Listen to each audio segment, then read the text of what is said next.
Welcome back to the Edmond State Dynasty, and so far this season we are 2-4 on the year. We are halfway through this year, and it's really looking like we may not make a bowl game for a second straight season. In the last episode, we got a really nice win against Oklahoma State, then had a bye week, and then our offense completely fell apart against Florida International, and then our entire team fell apart against Sam Houston. The first game we go into today is against Western Kentucky, which does have a 2-4 record. But past that, we have a 4-2 Jacksonville State, a 4-3 Louisiana Tech, a 4-3 Middle Tennessee, a 5-1 Liberty, and then a 1-6 New Mexico State on the season, and we need to win 4 of these remaining 6 games.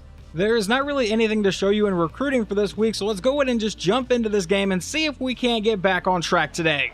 We have our first scenario of the day. It's still 0-0, but they are now inside our 20-yard line from the 17. It'll be a handoff to the running back who goes up the middle, gets by our entire D-line, and is brought down for a 7-yard play. That now sets up a 2nd and 3. From the 11, they go back to the back up the middle. He's got the first down and all the way down to the 2-yard line. Now a 1st and goal. Will they go back to the back again? I imagine so. He's going to send the tight end in motion as everyone on our defense would move for a second. And it will be a handoff to the back up the middle into the end zone. Touchdown, Western Kentucky. For whatever reason, I did not get to jump in on offense at all, but I do get to jump in for the field goal try. So let's see if we can make this 7-3, and that one's going to be close and no good.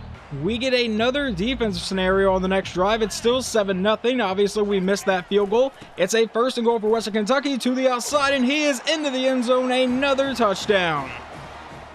But it is going to let me jump in on offense here. A 3rd and 2 to try to keep the drive moving. We're going to take this underneath throw that'll be caught by Shermer for the 1st down. It would then go back into simulation, and we come in to face another 3rd down. We'll drop back there, bringing a blitz. We're going to take a quick throw caught by Hart for the 1st down all the way to the 20. Which means we get to stay in this game. We're going to come out in the same exact formation again. Eberle will drop back to pass. And now we're going to throw this one over the middle, and that one will be caught by Hart. Touchdown, Edmond State. Now we need our defense to get a stop on 3rd and 19 on Western Kentucky's next drive. So hopefully we don't let up a huge play here. It will be a screen that goes right into the back of a lineman. It has allowed me to jump back in again for a 3rd and 2 from our own 41. We're going to give this one to Turner to go right at the middle. The blocking sets up, and he is all the way down to the 26-yard line.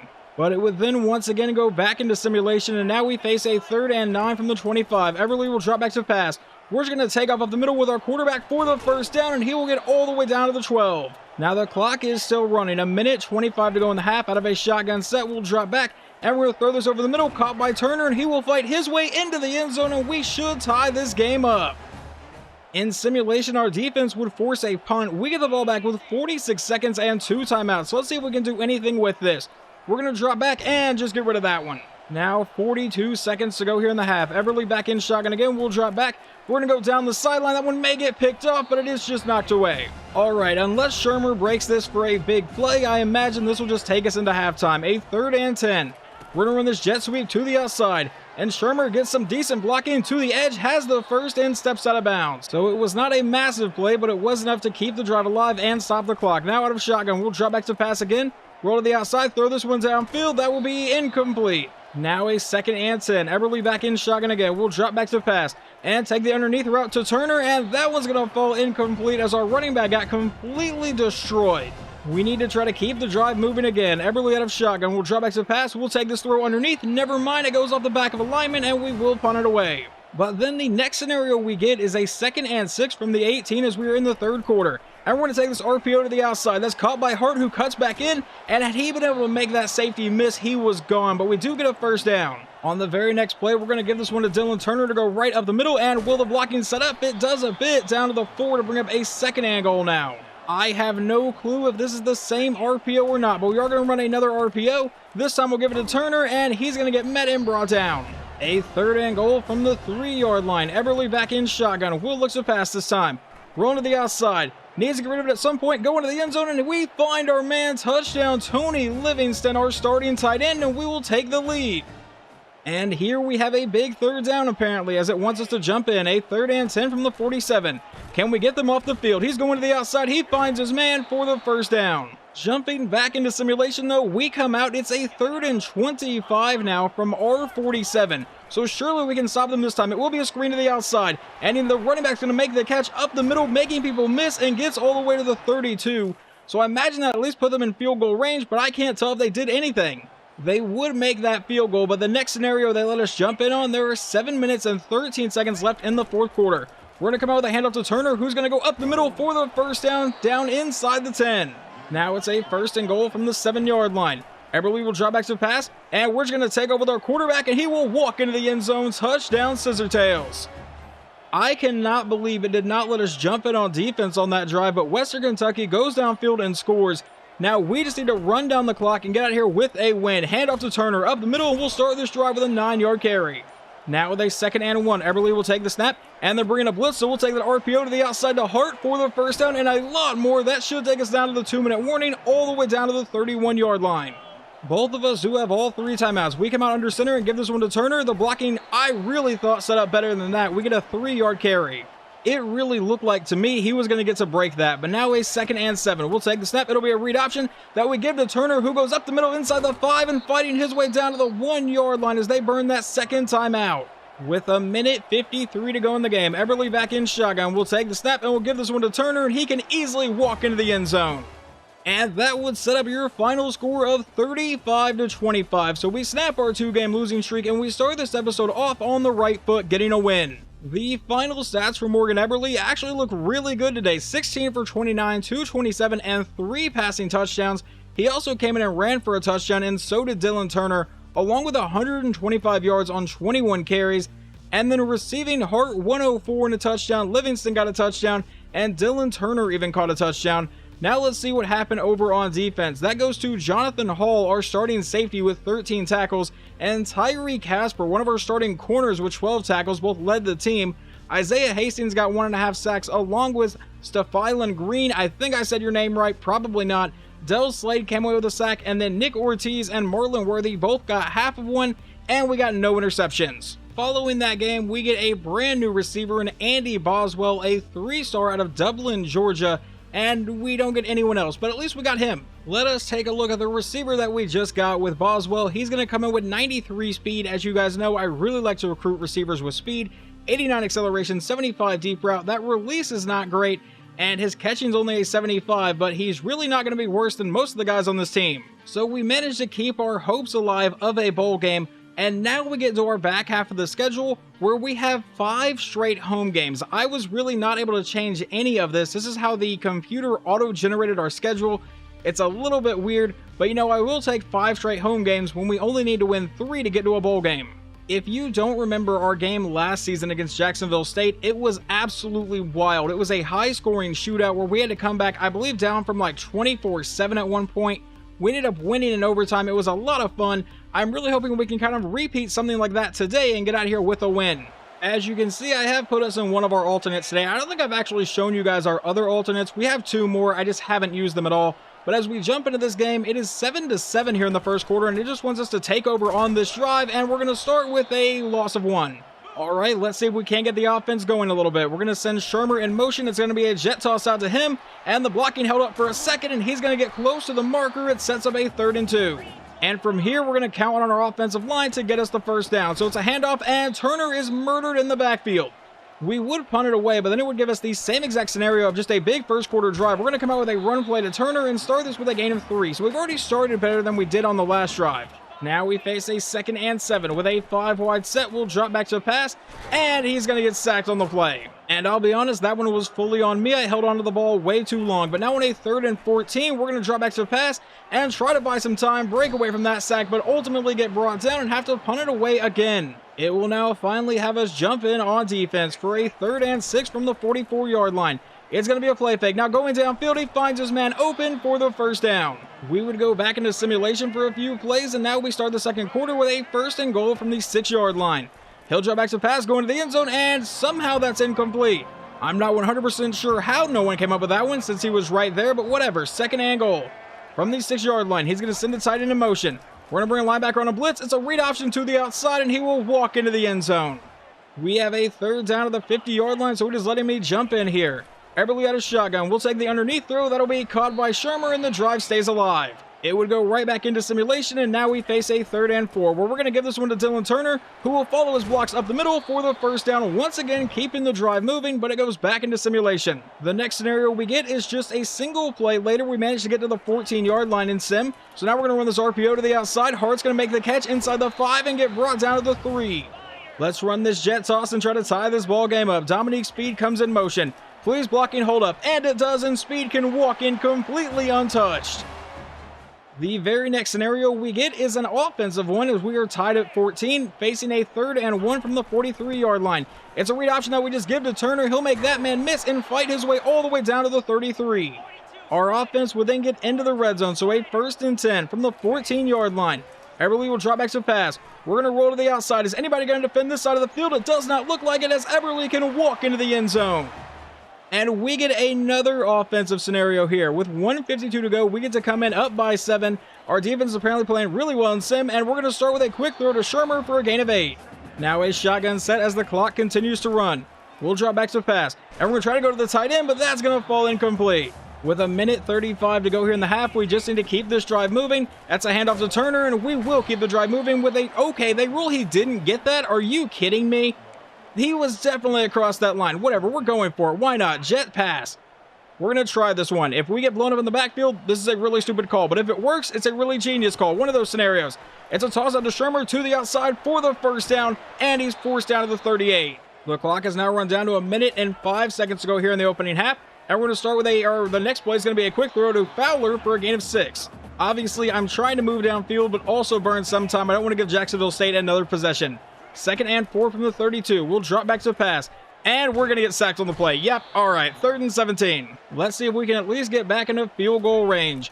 On 3rd down, we'll drop back. We're going to lob this to the outside for Shermer, who's off to the races, and he is gone. Touchdown, Edmond State. We have a 2-score lead. Make that a 3-score lead as we come back into the second half. It's now a 3rd and 1. We'll drop back to the pass and lob this one to the outside for Livingston, who will make the catch for the first down inside the 20 before he is finally tripped up. I just saw Morgan Eberle's stat line. He might be having the best game that he has ever had. 1st and 10 from the 16. We'll take the snap. It's going to be an RPO, and we'll give it to Dylan Turner for a gain of 7. We're going to try another RPO here on 2nd down. And we'll give it to Turner again, who is going to get body slammed to set up a 3rd and 4. If we don't get this, as long as I don't make some sort of stupid throw and turn it over, we should at least get a field goal out of the drive. And we'll take the snap, a quick throw, and that'll be caught by Shermer, but the drive will continue, and we'll go down to the 4th quarter. From the 4-yard line, we will come out with a read option. We give it to Turner, and he is met immediately. All right, I have decided to call this speed option. It has burned me in the past. Let's hope it doesn't burn us here. A quick throw caught by Turner, and it's not going to be a fumble, but it's not going to be a gain either. 3rd and goal from the 6-yard line. Eberle had a shotgun. We'll drop back. We're going to roll to the outside. There was no receivers on this side of the field, and we're going to get sacked for a massive loss. That one, 1,000,000% on me. I should not have rolled out to the right side, especially with no receivers over there. But we at least get to try a field goal and try to redeem ourselves from the last game. The kick is away. I still have too much power behind it, but the kick is good this time. We get to jump back in on offense, and this is essentially garbage time as we're just now stat padding. Handoff to Dylan Turner, who's into the end zone, and yeah, this game is 100% over at this point. Jacksonville State would end up getting a couple touchdowns in garbage time, but the final score is 45-27, and we're now 4-4 on the season. Back-to-back victories for the first time this year, and Eberle just completed 90% of his passes for 5 touchdowns and 340 yards. More specifically, he went 21 of 23 for 340 yards and 4 passing touchdowns. Remember, I only do play the moment, so he was obviously playing really good in simulation as well. Running the ball, Dylan Turner got 58 yards and a touchdown. Eberle also ran in for 1. And then receiving, Lyle Shermer 9 for 134 and 2 touchdowns. Dominique Speed got a touchdown, and Bo McKnight caught a touchdown. Now let's go ahead and go check out our defense here. Who led the team in tackles? That is going to be middle linebacker Dell Slade. Tackles for loss, we only got 1. That was from Green. And we only got 1 sack today. That was from Isaiah Hastings, and no interceptions. Moving on in our season, we at least get 1 more commit now, a 3-star safety out of Franklinton, Louisiana, in Hayden Haslam. We also get a 3-star running back in Shaq Marcus out of Pleasant Grove, Utah, and those are going to be the only 2 this week. Looking at the safety we just got in Hayden Haslam, he's going to come in with 86 speed, 81 acceleration. The coverage ratings are not good, a 64 zone, a 61 man, but I think he's going to develop pretty well since he is a gem prospect. And the running back we just got is going to be incredibly good. His awareness is really, really low, but 94 speed, 91 acceleration, 90 agility, 80 juke move, 82 change of direction, and he was a gem prospect, so he's going to have a solid dev trait. I am really excited to get this guy in. Looking at our conference standings, we are the number 4 team. Unfortunately, both the teams above us are the teams that beat us in the last episode, Florida International and Sam Houston. We still have to play Liberty at some point this season. We're not completely out of the race to win the conference, but it's not looking great right now. But now let's get into our final game of this episode against Louisiana Tech. We're going to get to jump in early to this game. It's a 2nd and 5. We are inside the 20-yard line. It's still 0-0. Handoff to Dylan Turner, who's going to spin that man out and get all the way down to about the 7-yard line. But Dominique Speed, one of our receivers, is injured. And that could be interesting because that is not only one of our receivers, that is ratings-wise our best receiver. But now on 1st and goal, we'll take the snap, and Everly's going to roll to the outside as there is nobody on this side of the field, and Everly will not get into the end zone. That's going to bring up a 2nd and goal from about the half-yard line, and Marvin Sanders is in at running back, and that's where we go with it, and he will power his way in. We're up 7-0. The next scenario is in the 2nd quarter. It is still a 7-0 ball game, and they have a 3rd and 5. There is a flag down, and I think it might be on us, and that's going to fall incomplete, but I'm pretty sure it's going to be an offsides. That would give them a 1st down and set them up at the 20-yard line, so we get to stay in this game. A 1st and 10. Now hand off to the running back, who goes up the middle for the 1st down. Now a 1st and goal from the 8-yard line. He's back in shotgun again. He'll take the snap and go to the back corner of the end zone, and luckily for us, that man just dropped it. He was wide open. How about we don't leave people that uncovered anymore? I like that plan. 2nd and goal from the 8-yard line again. And a handoff to the back to the outside, and he's going to get into the end zone. Touchdown, Louisiana Tech. And then the next scenario, we jump in. It's a 1st and 10 as they are inside the 20-yard line trying to take the lead. Out of a pistol set, they'll give it to their back, who goes to the outside, and he is going to be gone. Touchdown, Louisiana Tech on back-to-back plays that at least we get to watch. I am not liking this trend that I'm seeing so far. We got to play on offense early, and now no more. Back on defense again. A quick underneath route, and that's going to be a gain of about 7. 2nd and 3 from the ESU 11-yard line. He's back in shotgun again, and it's a quick throw over the middle, and luckily that one gets deflected. All right, this time we're going to bring a blitz. I'm going to really hope we can get home before he gets rid of the ball. On 3rd and 3. Here comes the blitz, and a quick throw, and it's a quick catch for the 1st down to set up a 1st and goal at the 4. They come back in shotgun again. Will this one just go to the running back? No, he will look to pass, going to the back of the end zone and finding a man. Touchdown, Bulldogs. Finally, we get to jump back in on offense. 1st and 10, down by 14. Inside 2 minutes, we're going to be under pressure and get sacked on the play. That will set up a 2nd and 21. Everly back in shotgun again. And we're going to try to go this far downfield, and that's going to be incomplete. A 3rd and 21. Everly back in shotgun again. We'll drop back to pass. And we're going to go for the end zone for Lyle Shermer, just trying to force this in, and it's going to be incomplete. Will we have to settle for a field goal? No, we're just going to come out and go for it. You know what? Why not? Down by 14, 49 seconds to go. This might be out of our kicker's range anyway. Everly will drop back to pass. And we're going to go over the middle, and that one will be caught for the 1st down by Shermer.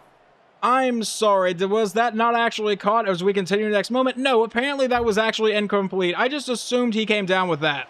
But we do get the ball back anyway. 3rd and 5 here in the 2nd half. And we're going to go downfield for Shermer. Why did you throw that more towards the middle? I wanted to throw it more towards the outside, but I guess you wanted to lob that over the middle and cause it to be incomplete. But we do get to come back out on offense again.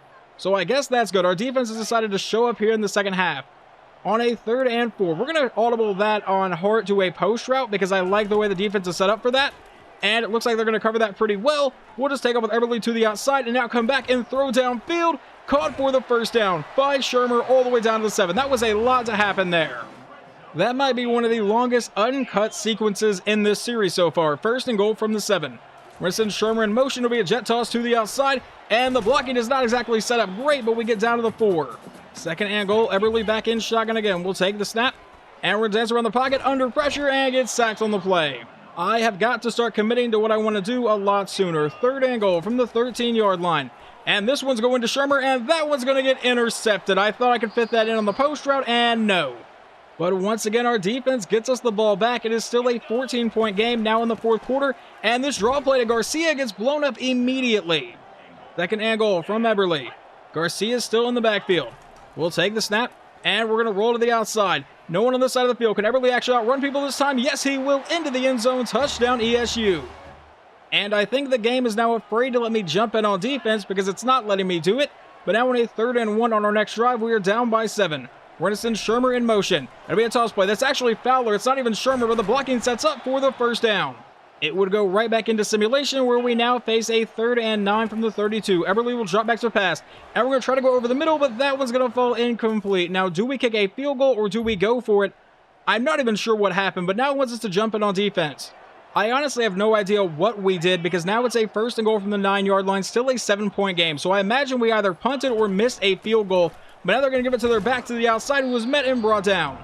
That run would take us down to the 2-minute warning. We need a massive play from the defense of some sort. 2nd and goal from the 8-yard line. We are going to be bringing a blitz, and it's an option play to the outside, and we will burn our first time out. That's going to set up a 3rd and goal from the 11-yard line. He's back in shotgun again. It'll be another option play to the outside, and this time it fools the entire defense. Touchdown, Louisiana Tech. Well, now we need a very, very quick touchdown from our offense. Out of a 5-wide set, we'll drop back to pass. And we're going to try to take off. Never mind, we're getting sacked. That brings up a 2nd and 12. Everly back in shotgun. We'll look to pass again. And we're going to go downfield here, and that's deflected away from Fowler. Now it's a 3rd and 12. Everly back in shotgun again. We'll drop back to pass. And we're going to try to lob this one downfield. That'll be caught by Fowler, and our drive will stay alive. 1:25 to go in the game. Out of a shotgun set, we'll drop back to pass again. And going over the middle, that one will be dropped by, I don't even know who that is. Number 10 is going to be Taven Smalls, apparently. 2nd and 10 from the 46. Everly back in shotgun again. We'll drop back and look to go downfield. We're going to roll to the outside and just try to get rid of it. All right, I hit the button. He didn't want to do any sort of animation. Now a 3rd and 24. Let's just send everybody deep downfield and hope for the best here. You know, we got one-on-one coverage, and I like that here with speed, so let's see if we can make the catch. And no, it's going to fall incomplete. So now it's a 4th and 24 with 53 seconds to go. Everly will drop back to pass again. We are going to go to our tight end, who will make the catch, but is brought down right there. And we get a turnover on downs, and that should take us to the end of this game. Final score is 28-14. We fall to 4-5 on the season. So now we need to win the 2 of our 3 remaining games to become bowl eligible. And I guess Louisiana Tech kind of got some revenge on us. Last year, we went into their stadium and beat them on the final game of the season. And now they've come in here and stopped our winning streak. The final stats on the day, Everly goes 20 for 34, 248 yards, no touchdowns, and 1 interception. I guess he used all of his passing touchdowns in the first couple games of this episode. Dylan Turner goes for 110 yards on 16 carries, but no touchdowns. Everly ran in for 1. Marvin Sanders ran in for 1.